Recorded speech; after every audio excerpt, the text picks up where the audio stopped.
Hey everyone, Shaedow here, and welcome to another Marvel Contest of Champions video. So we've got another Alliance War for you. This is number 6, and I'm going in here. You saw the team that I went in here with, and I've already scouted out my path. And I only saw one mutant, and he was on the poison node, and the rest were like science and mystics. So I didn't think Corvus was going to be able to get his persistent charge, because I wasn't planning on bringing Corvus onto that poison node, although I could have. Alright, so first up we have a Cosmic, and it's a 4-star. I didn't bother looking at the profile because I figured it was not going to show up anyway, not as a 4-star. I would have been very surprised if it did. And honestly, with these early nodes, it's not really a big deal. I'm not expecting really tough defenders. And it's a Venom Pool.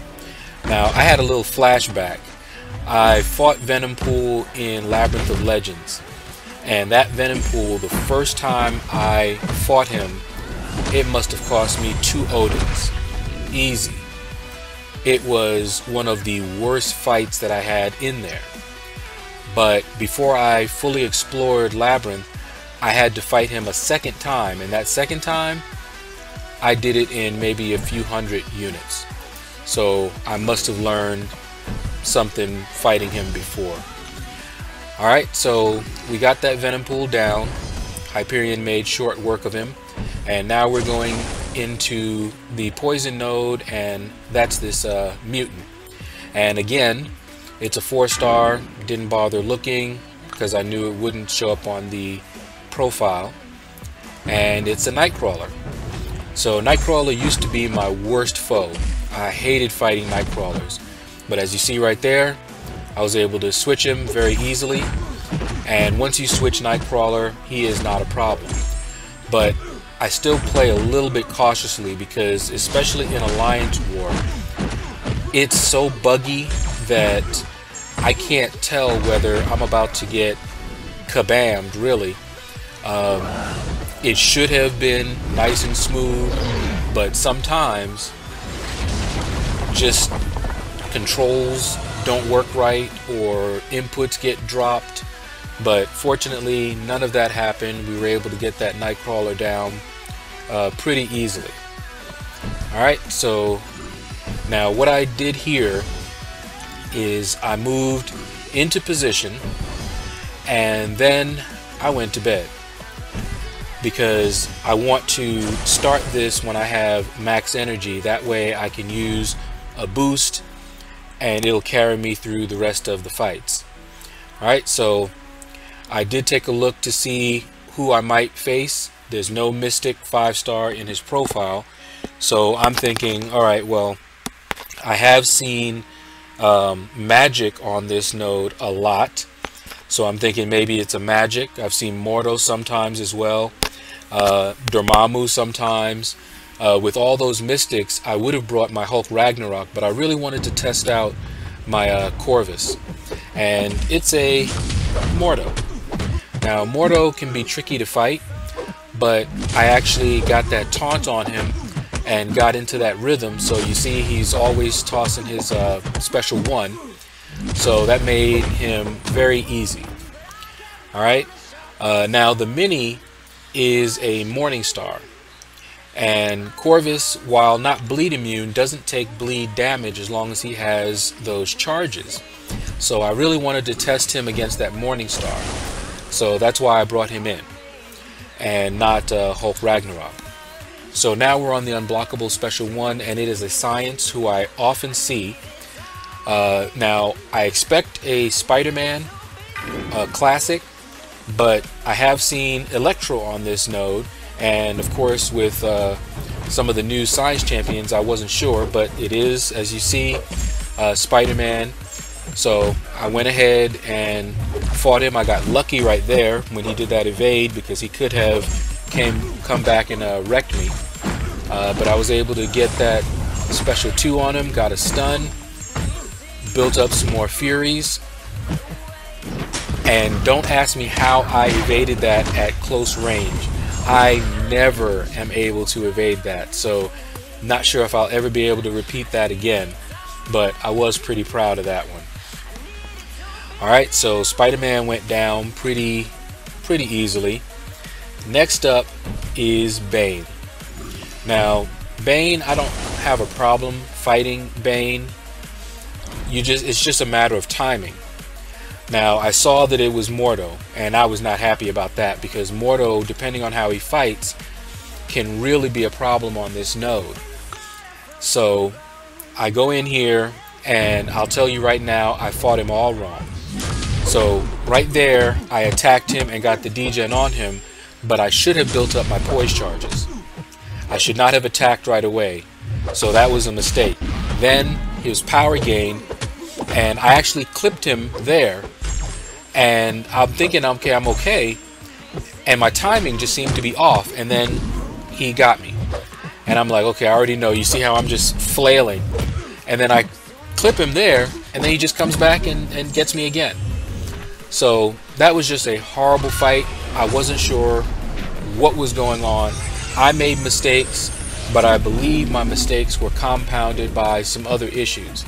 So I have 1% there, and I decided that I just wanted to spit in his eye before I went down. Just wanted to do some damage to him so that he knows he was in a fight. That was all. And down goes my Spider-Man Stark Enhanced, who I was planning on bringing in case I needed him against that Morningstar Mini. So I was not very happy, very salty about that. You never want to die in Alliance War. It always feels bad. But I go in with my Hyperion, and of course I don't really like fighting Mordo with Hyperion, because the special 2, which does so much damage, also has a chance to stun, and when it does stun, I can't punish it. So that's very annoying that I have to wait that out. But as you saw there, I decided to go with the special 1s, and then this last one, special 2, didn't have to worry about the stun, just took him out. So now we are going to face that Mini, and you can see network problems. I don't know if that contributed to the issues that I had earlier or not, but in any case, Mordo is down, and we can move on with our lives.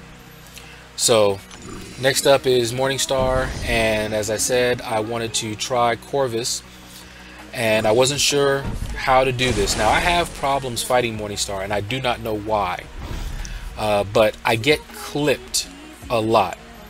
I'll sometimes get clipped by her special 1, by her heavy, and you'll see that happen in this fight. So my basic strategy is to, of course, build up to his special 2, but I want to bait out her special 1, just like that. That's all I want to do. I don't want to push her to her special 2, because that one is much more difficult to evade. Although I can evade that, it's a lot more risky for me. Alright, so what you're seeing here is just that strategy, baiting out her special 1.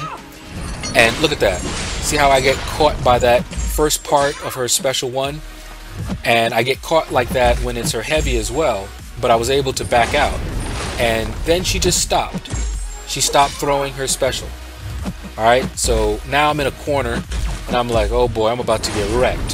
So I'm just evading like crazy, trying to get her to throw that special, and finally she did. And so now I go in, hit her with my special 2, and evade her special 2. So at this point I'm like, okay, I know I can do this. Alright, and then look at that. He just stopped blocking. I don't know if I'm unconsciously releasing my block, but this happens a lot with Morningstar. Alright, so right now I see that I only have 2 charges left, and she has her special 2.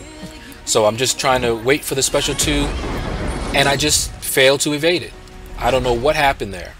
You've seen me evade it before, just failed there. Maybe I wasn't looking at her and I was too busy looking at those charges. That happens sometimes as well. But Corvus went down, but he is actually a good counter for Morningstar. If I hadn't taken the damage that I took with those combos and everything, I would have been able to get her down one shot. So instead of Starkey, I went in here with Hyperion, and he's taking bleed damage, and I did turn on suicides for this fight. I wanted to make sure Corvus had the most damage that he could have, and I didn't switch him out when I was fighting with Hyperion. And look at that, able to evade that special 2, but you saw right there, I still got clipped again. I don't know what's going on when I fight Morningstar, but in any case, it's going to be lights out for Morningstar. So I died once, then I died again to Morningstar. So 2 deaths, which to me is too many, but it is what it is, and we learn from it, and we just move on. I wasn't in on the boss kill, but as you can see, we pulled out the victory. Shout out to Exterminio. It was a very good war. Came right down to the wire. We had less than, I think, 30 minutes left. The last time I looked, they had one of our bosses down, and I didn't think they were going to get all of our bosses, but they did, and we were able to get all of their bosses down as well. So, very good war. That's going to do it. If you enjoyed the video, please consider smashing that like button. If you have not subscribed already and you enjoy the videos that you've seen on my channel, please consider giving me a subscription. Leave a comment below. Let me know what you thought about this video. If you would like to support the channel, there are links in my description to help you do just that. And you guys have a blessed day.